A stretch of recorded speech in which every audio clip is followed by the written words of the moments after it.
Hello and welcome back to Continental Club, where we discuss the hottest topics in European football. Joining me as ever, it's Henry Hill and Michael McCubbin. Welcome back, boys. Here we go. Another Friday afternoon show for your viewing pleasure. Henry, how are we doing? Ukraine shirt looking perfecto. Yeah, well, I think this goes out on the 1 year anniversary of very nice touch of it all kicking off, really. So I think I'm not ashamed to be very vocal in my opinion at all. So yeah, it's obviously horrible. I can't believe that it's been 1 year since Russia decided to do what they do. I should say Vladimir Putin. So yes, I'm happy to wear the shirt once again. So yeah, it's great. Very good point, well made. McCubbs, you okay?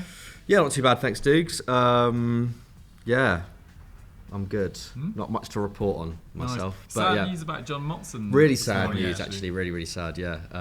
What a legend. Like the voice of football, in many ways. In this country, yeah, for sure. Yeah. In England.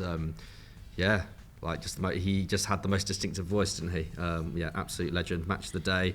Also, the best commentary team on the old FIFAs. Yes. Was John Motson and Ali McCoist. Mm-hmm.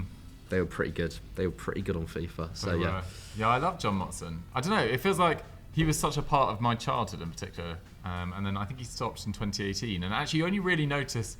I actually only thought about it today how much I miss his commentary. Yeah. I think there's so many great current commentators as well, but he just had perfect timing and picked the right words at the right time. I think he was a true great. So RIP John Motson, and commiserations to anyone that knew him, and of course his family as well. Today we're going to talk about the Champions League, guys, because it's been a pretty, Wednesday night not as entertaining. Tuesday night had a seismic result in it, but basically it concludes the first round of last 16 ties, and the English sides, not that great. No. Really not that great. Only a draw from the 4 matches, which is pretty nuts, to be honest. Liverpool obviously being thrashed by Real Madrid, and Dortmund and Milan pipping Chelsea and Spurs respectively. Let's get into, first of all, why the rest of Europe, McCubbs, might be really enjoying this, because obviously there's a big financial discrepancy over the last few years, but it was never clearer than in January. Yeah, I mean, basically since COVID, isn't it? But I mean, January was ridiculous. I mean, predominantly Chelsea, and actually a lot of the teams towards the bottom of the table, teams like Wolves, teams like Bournemouth, spending huge amounts. And the fact that, the Premier League club spent over £800 million in January is just, it's just ridiculous, isn't it? It's almost double the previous record that was set back in 2018. Going back to Chelsea spent more than the Bundesliga, La Liga, Liga and Serie A combined, which is just crazy. And, someone like Javier Tebas, who's always been pretty vocal about these things, spoke out on these matters. I think, fans in mainland Europe, especially in those, other top 5 leagues, I think they do have every right to be a little bit miffed at just the financial power that the Premier League now has, because I think the Premier League has been financially, the most powerful league in Europe for the last 20 years. But now it's got to a point where, it's just mad that, players from teams gunning for European spots in, say Italy and Germany and France, their heads are turned by relegation battles in Bournemouth, in Zaniolo. Yeah, exactly. I mean, it just goes to show, how far the balance of power has tipped in the Premier League's favour, and it obviously comes after the events of 2021, where nowhere was there more opposition to the European Super League than in England. The fans of Madrid, Barcelona, Juventus were far more split on that issue than fans of Chelsea, Man United and Liverpool, who were all unanimously against the Super League idea. I think it's fair to say that one of the reasons why English fans were so against it is, obviously there are principles involved. I think, most people will say it is the principle, but at the same time, it's easier to be that principled when you already very invested in what is the best football product in the world. Mm-hmm. There's obviously lots of conversations to be had around, the Premier League, deserves to be in some ways the most, financially strong league in the world, but also there are other, factors where maybe they don't deserve it as much. State-controlled clubs, unlimited money and stuff. Is it fair? Probably not. But yeah, I mean, that does contrast quite nicely with what's happened in the last 16 of the Champions League. You look at Serie A, Napoli flying high, probably going to make the quarterfinals. Milan, against the odds, I think 1-0 up against Spurs going into the second leg. Inter, getting the job done so far against Porto. So yeah, I think the idea that there could only be like 1 or 2 Premier League clubs in the quarterfinals, I think in some ways great, because the Premier League has been very dominant in Europe the last couple of years. But yeah, it does go to show that no matter how much money you spend, especially in the case of Chelsea, can't build a team. Can't build a team. But it's a difficult one, isn't it? Because it's like, I think the best 4 teams in England right now were not the best 4 teams in England a year ago. Absolutely. And the English teams in the Champions League this season are, aside from even Man City, they're all having historically bad seasons. One of them's 10th, one of them's 8th. Yeah, one of them's 10th. And City obviously are gunning for the title, but this is probably the weakest City team, at least in terms of consistent results, and at least in terms of playing style, that we've seen in years. So it's probably Pep's first season. Potentially. So I kind of feel like that's the reason, but it's still interesting to see sides like this, struggling to break down teams in leagues which have, not been able to spend anywhere near as much over the last 2 years. Yeah, absolutely. I think it has been a real. I think we had Chelsea beating Dortmund, for example. We thought all the ties were going to be. I thought we had Dortmund beating Chelsea. Sorry, Dortmund beating Chelsea. That's what I meant to say. And we had all the ties being quite close. I think we had Real Madrid beating Liverpool as well, and Man City beating Leipzig, and Spurs edging Milan. But it's just been really, really interesting to see, these clubs that aren't in a great moment up against sides that haven't been in great moments themselves, really. At least in the case of Milan, have been in really sticky form in 2023. And yet, in that first game, I thought Spurs were quite lucky to only lose 1-0. So let's talk about some specifics, Henry, because I think the most shocking result is Liverpool's 2-5 or 5-2 thrashing at the hands of Real Madrid. Did you see it playing out like that? And what do you think were the key factors behind it?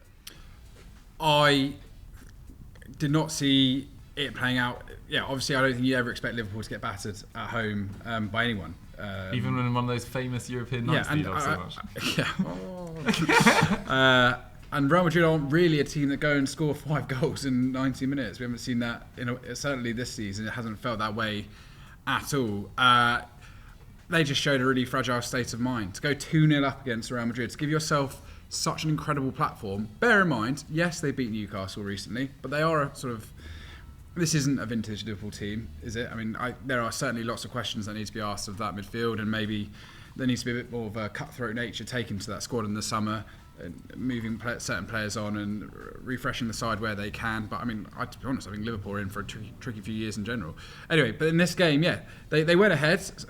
Salah, probably their one most consistent world-class player this season, setting up Darwin Núñez, who I think is actually building into the season quite nicely. He did really good last month. Yeah, his goal record is way better than most people are giving him credit for. He is a good striker, and I think he didn't really speak any English to the looks of it when he arrived. It now looks like he's found his feet a little bit. And to go ahead and do that in a big Champions League. What a finish. Great finish. Yeah, really good goal. And actually, I liked his goal against Newcastle as well. Sort of smashed it home. Right. So he's a striker playing with confidence. That's a positive. Yeah, to go 2-0 up. Obviously, we saw it as an error from Courtois. But then Vinicius, what a great goal. But then after that, you just saw the confidence drain away. And I think you made a good point on the Continental Club Total Football review show, where you just sort of said some of the defenders just looked a bit lost out there. Joe Gomez, Trent Alexander-Arnold. I feel a bit vindicated in this. For a long time, I was saying he isn't the best right back. Do you remember there was that period a few years ago where if you said he wasn't the best right back, you got absolutely destroyed? And how do you even watch football, kind of thing? He was pretty good back then, though. He was pretty good. Yeah, but I don't think... But you wanted to see a more complete all-round player. Yeah, and now people are... Well, I was always saying Trippier is that guy, and I think now people are beginning to appreciate that Trippier is that guy, in my opinion. I'm not saying he's more... I'm not saying that Trent doesn't do amazing things, he does, but he's having a particularly bad season this year. Yeah, I mean, he's having the worst season of his career by far, isn't he? Like, defensively, he's just dropped off a cliff. I think it was even his work rate on Tuesday night was really poor as well. I know he was being exposed by Henderson's lack of help in front of him and Gomez having an all-time stinker next to him as well, but I just thought he just looked absolutely terrified every time Vinicius got the ball, which was a lot. Well, it's like PTSD as well, right? Because he has a very bad record. They also just got undone by a well-drilled, world-class team. What Modric did in that... Missing key players, though. Yeah, what Modric did was exceptional. I think the analysis on Benzema's movement, even for his goal where it was deflected in, okay, not a great finish, but if you see what he's doing in the build-up to that, it's exceptional. It's just playing with the defenders, really. Quick 1-2, and then he's in. The composure to take it round... sort of dummy Alisson and score his second goal. I think XG had it at Liverpool's favour. It's a complete joke in this game. It was I just still don't understand that. Because they absolutely created nothing after half time. It must have just been the first 15 minutes or so. I still think Liverpool could have a strong end to the season, but they could still get top 4. I just don't see how on earth they recover this at all. And I don't think there's any shame in... There's no shame in losing to Real Madrid, but to get battered 5-2, that is quite a statement. Especially after the previous 2 results, beating Everton, beating Newcastle, it felt like a bit of form and momentum might be going their way, but the way they capitulated, I thought it was truly embarrassing, to be honest. And, some of the bigger players in that dressing room, not... the more inexperienced ones like Bajcetic, who didn't have his best game either, but someone like Fabinho as well, not good enough at all. Let's move on to the other most dramatic result in the last 16 McCubs, which was probably Chelsea losing to Dortmund. I mean, it was away from home, but and they did hit the bar and they created a couple of good opportunities, but this wasn't maybe as shocking because Dortmund have been in really good form. They have been. I mean, they're level on points now with Bayern, aren't they? Admittedly, their goal difference is a lot worse, but they have a real shot at winning the Bundesliga in what has not been a particularly vintage year for them, but they have so many players that can hurt you, don't they, Dortmund, and they've come back into form in the last couple of months, and the return of Haller, the return of Reina, I don't think it's necessarily a coincidence that they're suddenly really hitting their stride. I was having a look, I think 4 of their top 6 scorers this season are all 20 years of age or under. Obviously you've got Jude Bellingham, you've got Jamie Barno-Gittens as well, Makoko, Reina, of course, Julian Brandt, who we spoke about last week, was it? Yeah. Is probably having his best season in a Dortmund shirt. I actually think in some ways, he's finally... when Jadon Sancho left in 2021, they were really missing that creative spark, and Julian Brandt wasn't quite providing that, and now he is that guy. So that's really good to see. Chelsea are just going back to the point we were making before. Chelsea are, probably are actually the 10th best team in England. It's not even a case of not even a case of.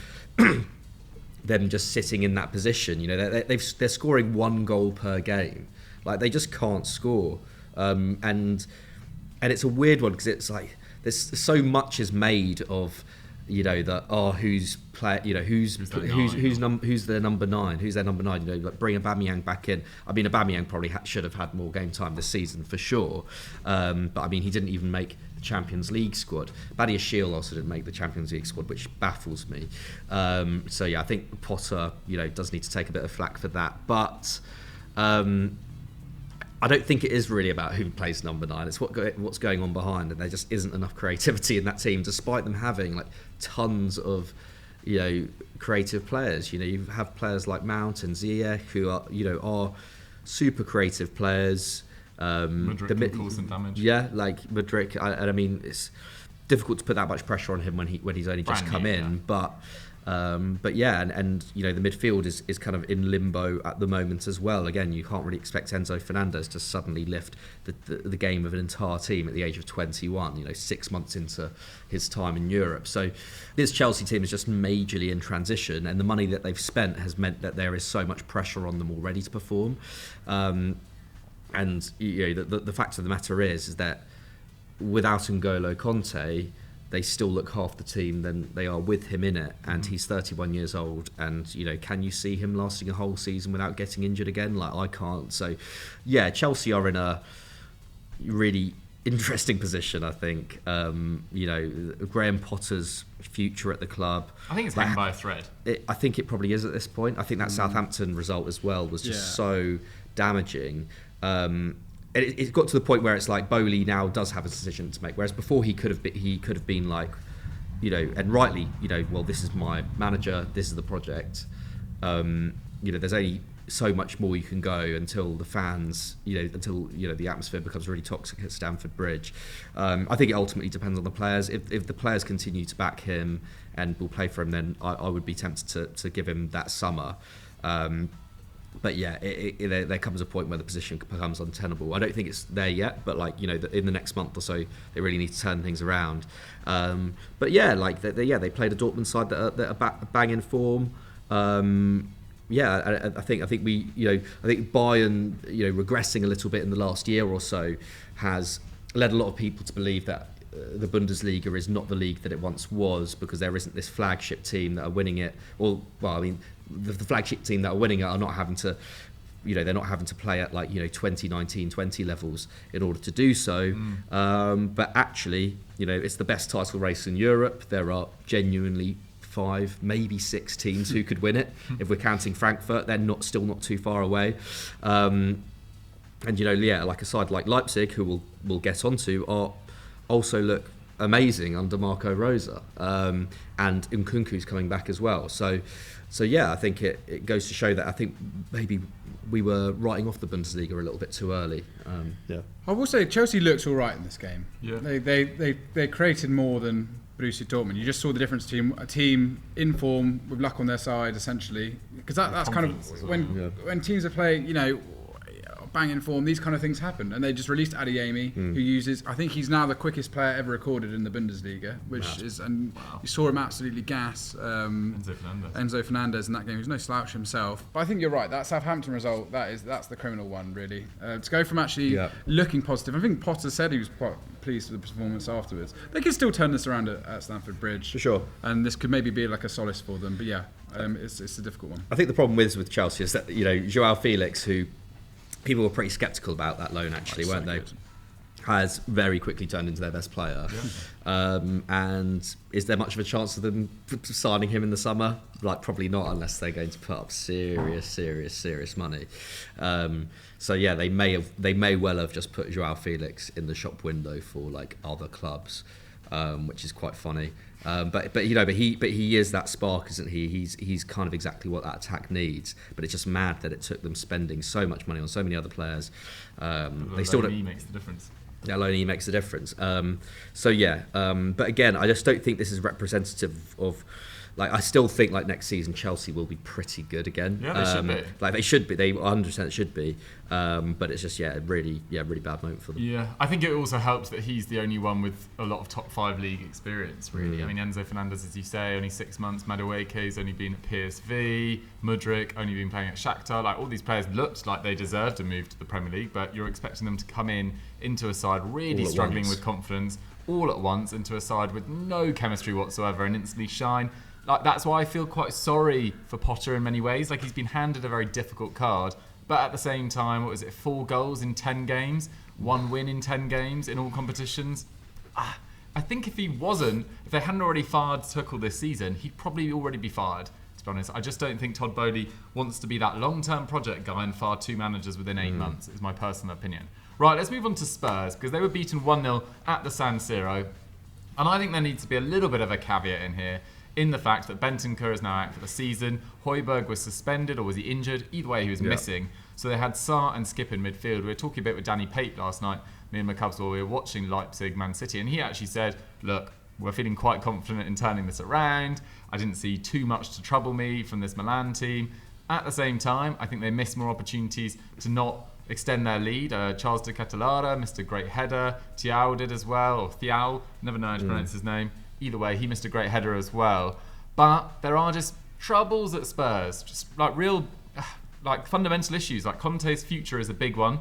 Conte's current condition is a big one as well. Not on the pitch, he's still recovering from that gallbladder surgery. There's been no announcement about when he's coming back, of course. And his record in the Champions League is absolutely rubbish, to be honest. I think he's only won 2 of 7 knockout ties in the Champions League. And considering he's been in charge of Chelsea in that time, Juventus for a number of years, that's a really pretty bad record. And both those wins were against Celtic as well. No disrespect to them, but that was in 2013-14, I believe, when Juventus were, coming up to the peak of their powers, and Celtic not, on the same par as them whatsoever. They've also got a busy schedule in the next few games. They've got They've got Chelsea this weekend. They've got Sheffield United next week in the FA Cup. There's going to be a riot if they don't win that, because this is their chance of a trophy, really, probably their best chance of a trophy this season. Then they've got Wolves before playing Milan. I think they'll probably get through that tie. I think they'll just about find a way. Harry Kane did hit the bar from an offside position, I remember, in that Spurs-Milan game. And I think they'll create enough at home to trouble a Milan side.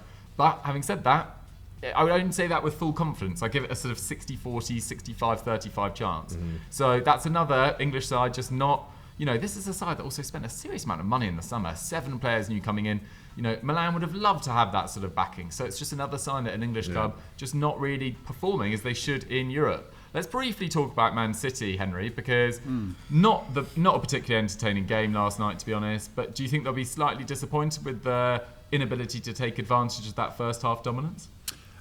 Yes, I think so too. This whole determination to catch Haaland out, I find mildly baffling at the moment. He's still having a great campaign. He's allowed to have a few quiet matches because he's had so many. Well, he's already got 30 goals. Yeah, it's absurd that people are digging him out. But yes, no.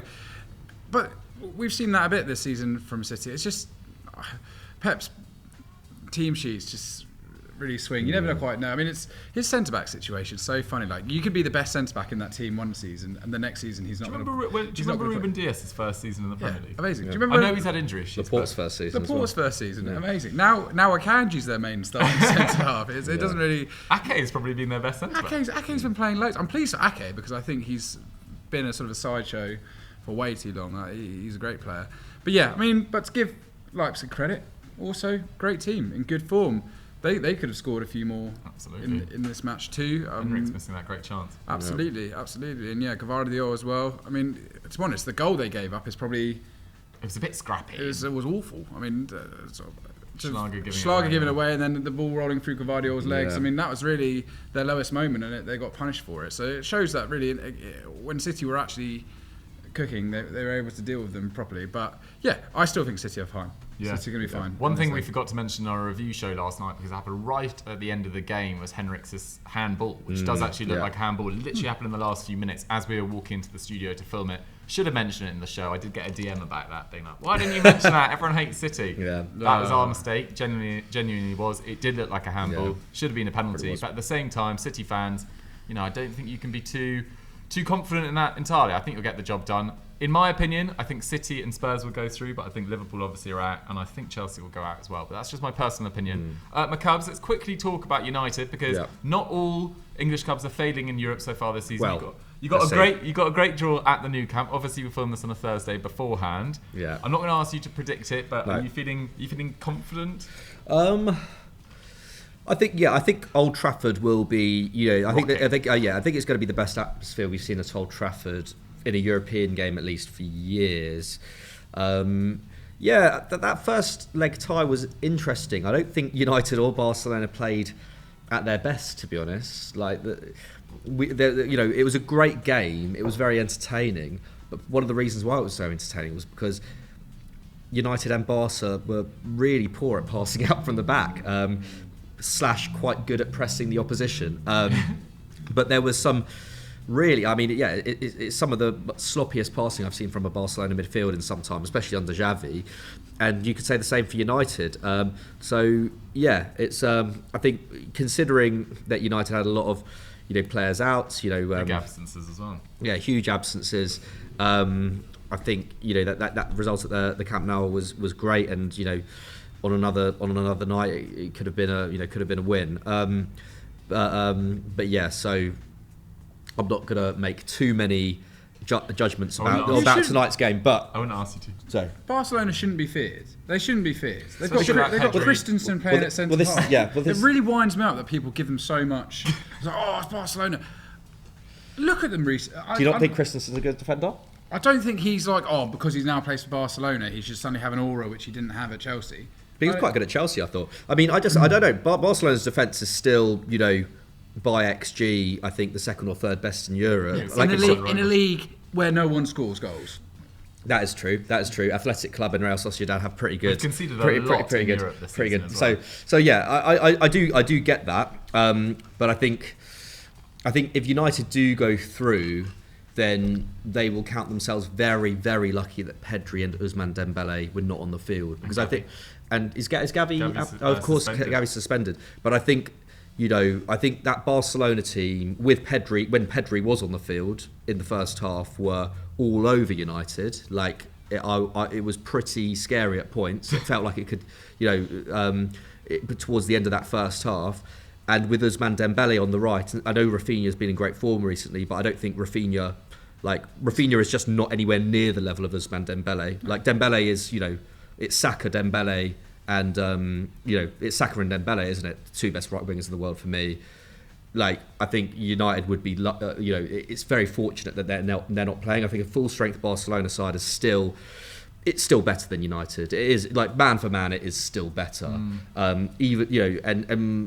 And that's fine because United were like in absolute shreds last season, and Ten Hag with some smart buys and some very good coaching has turned this side around a lot quicker than a lot of people expected. And Marcus Rashford is the most prolific forward in Europe at this moment in time. So I don't think like whatever happens tonight, I don't think is necessarily gives that much of an indication of where United are at right now, or even Barcelona. To be honest, I think they're both teams that have improved a lot in the last year. But I think in many ways this is more interesting than the other ones because we were saying, like Spurs not been great this season, have they? I know they could still get Champions League football, but they've not been great. Liverpool again, they could get Champions League football, but they're nowhere near the level that they were last season. Chelsea, they're just not even a Europa League level side at this moment in time.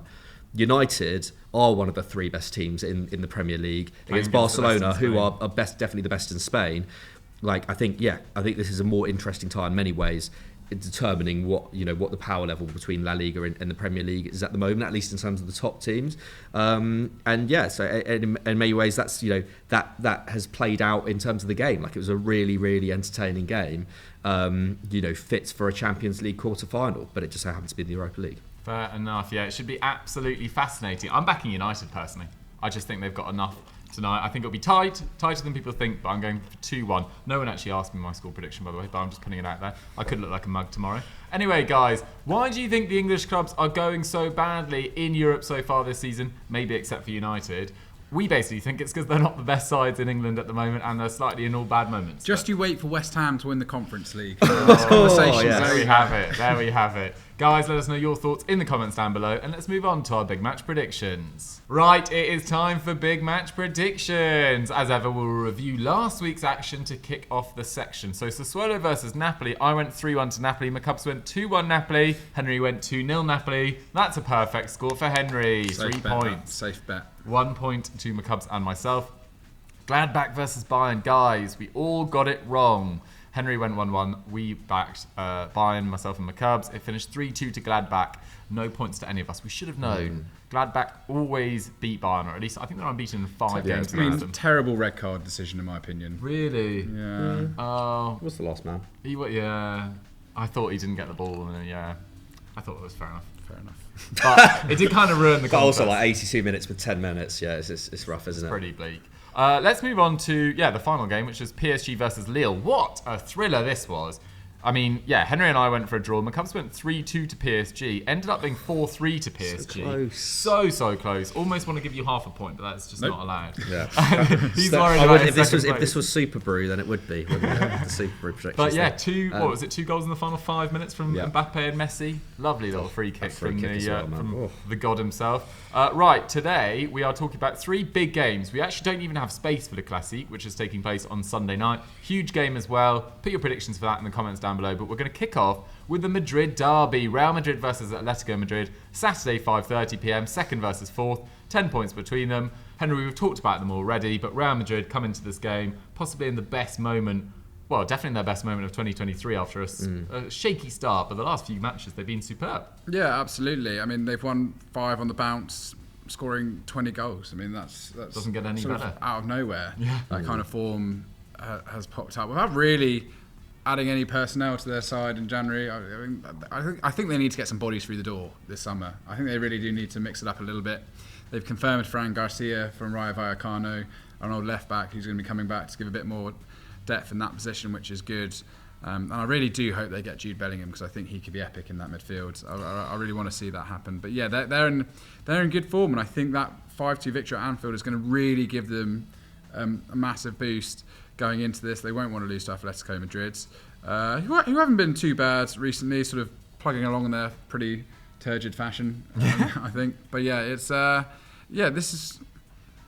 I actually think this could be a comprehensive win for Real Madrid. I know Atletico tend to be quite good in these big clashes. They tend to sort of go a bit more defence first, and you never see Atletico embarrassed, really, do you? But I think in this one, I think Madrid could win. Real will win 2-1. Yeah, I should have said this is second versus fourth in the table, 10 points between them. McCubs, one thing that might work in Atleti's favour is that Real Madrid have played a lot more football than them recently, including a trip to the Club World Cup. Yeah, I mean, Atletico have only played 3 games this month, and yeah, they've been pretty decent. You know, I think that win against Athletic Club on the weekend was a pretty good indication of where they're at. I think they created a fair amount against a pretty strong back line that Athletic Club have. Griezmann has carried on his form from the World Cup, hasn't he, this season? He's been brilliant. However, Rodrigo de Paul and Thomas Lemar are both doubts for this game, which is a blow for them. So yeah, it's a tough one. Yeah, I think this will be close. In some ways, I feel like Real will be really buoyed from that win midweek. And, you say they didn't add much in January, but I think, Benzema coming back fully fit, Alaba now back in the side, although he was forced off against Liverpool. Yeah. I don't know whether he'll miss this game. Actually. He is out. So, yeah, but I mean, Rudiger back in the back line as well, although I don't think he's had the best start to Real Madrid. He is still, they do still look better with him in the back line. So yeah, I'm tempted. Oh, you're going to go for an Atleti shock? I'm not going to go for an Atleti shock, but I might go for a draw. Oh, I don't know, because Vinicius is just in such good form at the moment. Nah. I'm going to go for a Real. I'm going to go for a Real win. Like, Vinicius was so good against Liverpool, and there is no team in the world that he would rather absolutely annihilate than Atletico. And Benzema's back in form. Yeah, I think they're just going to be too unplayable. I'm going to go 3-1 to Real. Fair enough. Yeah, they will be full of motivation. No one less Vinicius is a very good point. They've only lost one of their last 8 games against Atleti as well, conceding 4 goals in that time. Atleti, haven't scored more than 1 for a long time in the league. So yeah, I can only see this going one way as well. Did you go 2-0? 2-1. 2-1. Yeah, I might go 2-0 to Real Madrid. There we have it. Right, let's move on to Bayern Munich versus Union Berlin. A few years ago, this would not feature in big match predictions, but such has been the rise of Union Berlin. They're actually only separated by goal difference, which is absolutely insane. Massive credit to Union Berlin. But Henry, Henry, you went first last time. McCubs, can you see Union Berlin causing a little bit of danger here? Yeah, I mean, maybe. I mean, Upamecano will be out, won't he, for this game? Still no Hernandez. And I think, Bayern have... I don't know, yeah. Bayern have probably improved in some ways defensively. I think weirdly, I didn't realise that they now have the best defence in the division. Yeah. Union have conceded a little bit more in recent weeks. I think Union still have the best defence by expected goals, though. Sure. So, they conceded 3 against Mönchengladbach. I know they were down to 10 men, but and their record against Mönchengladbach isn't great. But at the same time, like, this Mönchengladbach side haven't exactly been tearing up trees recently. I think Union can get something from this game. Like they've defied the odds. They've defied the odds in so many games. They seem to grow into matches as well. Like the final 20 minutes of matches, they seem very to really turn it on. Yeah, really fit. Their counter-attacking style is just brilliant, isn't it? You're a big fan of Harborough, Henry. I was also writing about their centre-back, Danilo Doike this week. Sorry, I've got his name wrong. I think his last name, Doike. That's it. He's scored 4 headers this season. He's an absolute beast in the air. He's pretty fast. He can play out from the back pretty well. But yeah, he's like a kind of a little bit like what Guardiola was like for Leipzig last season.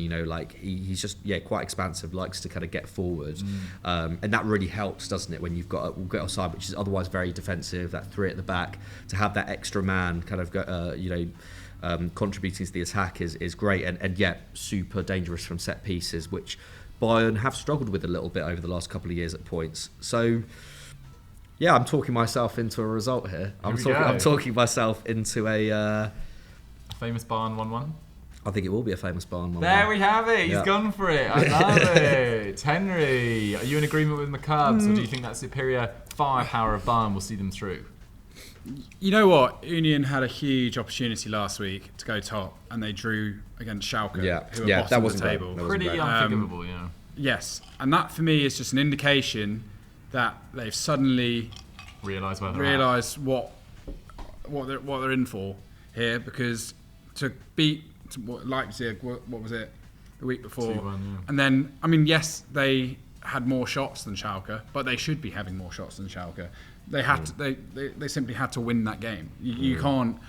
It's criminal that they didn't win that game, and they should be going into this as the leaders of the Bundesliga with 12 games. What is it to go? Which is hugely exciting. Yeah, there's a lot less games. And on that basis, essentially, I think that Bayern Munich are going to maybe teach them a little lesson here, because again, they've got another big opportunity to go top of the league here. If this was at their stadium, then maybe I'd give them a chance.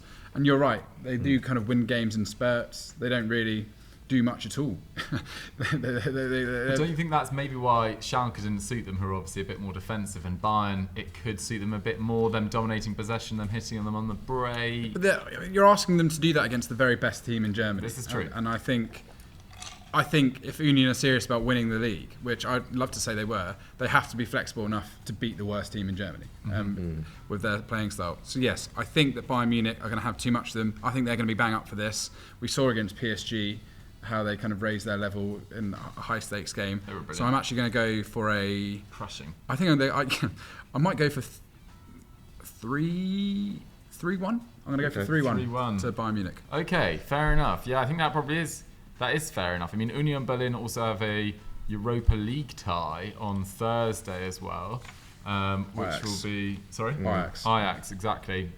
So they'll have a bit less time to prepare, of course, than Bayern, who didn't have a midweek game. That could be quite a big factor. Yeah, I'm going with the Bayern win. I don't think it'll be necessarily that straightforward, though. I'm maybe just going 1-0.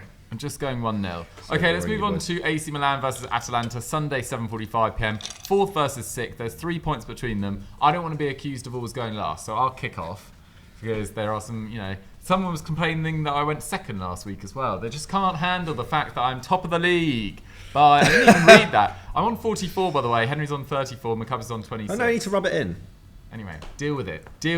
AC Milan versus Atalanta. So Milan have bounced back slightly from that really troubling spell at the start of the year, or actually more sort of midway through February or late January, with those defeats in the derby and against Sassuolo, of course.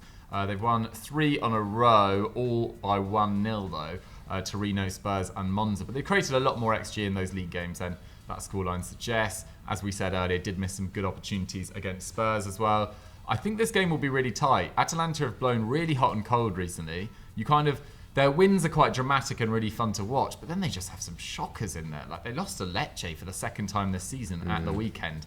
Can't really afford to do that, Gasperini. I know he's trying to build a new side, and maybe they are still gelling. There's a lot of young players in there. It's a new generation. There's a bit more immaturity, inexperience, but not been good enough in recent weeks. For that reason, I am going for a narrow Milan win, but only by 2-1. I'm excited to see what the damage that Atalanta's forward players can do to Milan's backline as well, which hasn't been that great recently.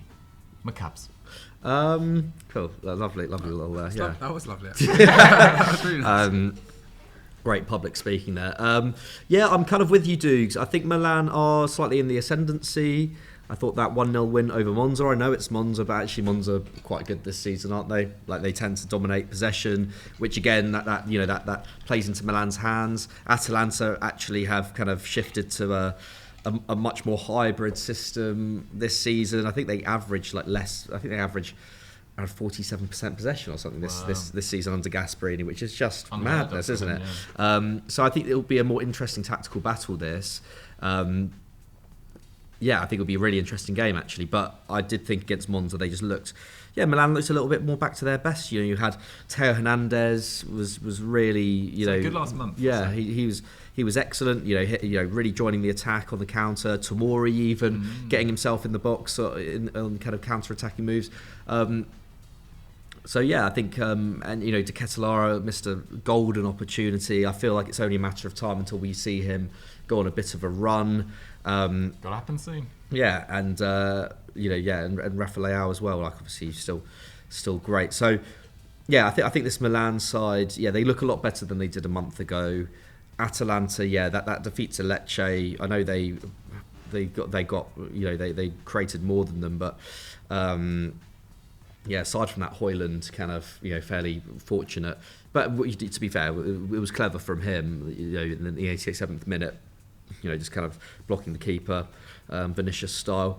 Aside from that, they didn't look that convincing, I don't think. And I think I'll go for. What did I say? 2-1. You said 2-1. I'll go 2-0 Milan. I think San Siro will be really up for this. I like it. Henry, are you agreeing? Oh no. Are you going to do an homage to Ruslan Malinovsky, their former player in Ukraine? Ukrainian. You know what? I'll say that he will score for Marseille in a thumping victory against PSG. So extra bonus prediction for you. You can hit, there you go. Click that. You can have that. But no, I'm gonna back Atalanta. Why not? Yeah. I just like you said, you never know what they're going to do, and I think they quite enjoy these games. They seem to thrive on that status as the sort of disruptor of Italian football. So I'll give him a 2-1 win at San Siro. 2-1 win. Love to hear it. Guys, what are your predictions for those three massive games and Le Classique? Do you think Malinovsky's going to score in that? Let us know in the comments. Let's quickly do a quick fire question. This one comes in from Sean15 Mackenzie. Favourite shirt from childhood? Henry, did you grow up wearing a lot of football shirts? Not massively. The first shirt I ever owned was the Liverpool, had Carlsberg on it and had Owen 10 on the back. If you don't remember, Henry actually used to be a Liverpool fan. Yes, famously. In the late 90s. I didn't know that. Really? Do you not know that? No. He came clean. And I had a Roma shirt for a long time when I wasn't really a big Roma fan, but I was given it by an Italian man who was the boyfriend of a family friend living out in Italy. And then it turned out that he'd been having a big extramarital affair. And I gave it to charity straight away. Out of principle. This is going to sully your heart. I was like, I can't have this.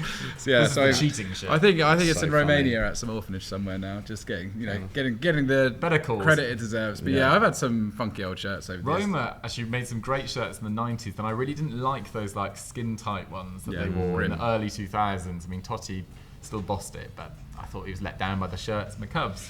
Yeah, I think the first shirt I ever had was like the Barcelona treble shirt. 94-95 shirt. And then I didn't really get United shirts until like the early 2000s. I think I did end up buying one at like a car boot sale from like 1998.